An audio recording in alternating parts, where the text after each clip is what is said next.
আপনার ফোনে খারাপ নোটিফিকেশানগুলো আপনি কিভাবে অফ করবেন। দেখবেন যে আমাদের ফোনে অনেকেরই এই গুগলের ক্রোম ব্রাউজার থেকে বিভিন্ন রকম নোটিফিকেশান চলে আসে, তো সেগুলো কিন্তু অনেকটা খারাপ হয়ে থাকে এবং কিন্তু আমাদের অনেকটাই বিরক্ত লাগে। এটা আপনি কিভাবে অফ করবেন সেটা আপনাদেরকে দেখাবো। এবার দেখুন যে আপনি কিভাবে এই গুগল ক্রোম ব্রাউজারের নোটিফিকেশানগুলো কিভাবে আপনি অফ করবেন। খুব সোজা একটা কাজ। তার জন্য কি করতে হবে, আপনার যে গুগল ক্রোমের অ্যাপটা সেটাকে আপনি জাস্ট চাপ দিয়ে ধরে থাকবেন, মানে একটু চেপে ধরে থাকবেন কিছুক্ষণের জন্য। তারপরে বেশ কিছু সেটিংস আপনার সামনে শো করবে। এখানে দেখতে পাচ্ছেন আমার কাছে শো করছে মোর ফিচার্স, মানে পুরোপুরি সেটিংসগুলো এই মোর ফিচার্সের ভেতরেই আছে। তার জন্য আমরা এখানে ক্লিক করছি।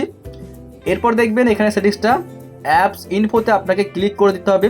জাস্ট আপনি ক্লিক করে দেবেন। আচ্ছা, ক্লিক করে দেওয়ার পরেই আপনি দেখুন ওপরে শো করছে ম্যানেজ নোটিফিকেশন, এইখানটা দেখুন শো করছে। আপনি ক্লিক করে দেবেন। ক্লিক করে দেওয়ার পরেই এখানে কিন্তু যাবতীয় নোটিফিকেশান আসছে। চাইলে কিন্তু আপনি এখান থেকে বেছে বেছে কিছু সেটিংসকে আর কি অফ করতে পারে, দেখতে পাচ্ছেন এখানে শো করছে।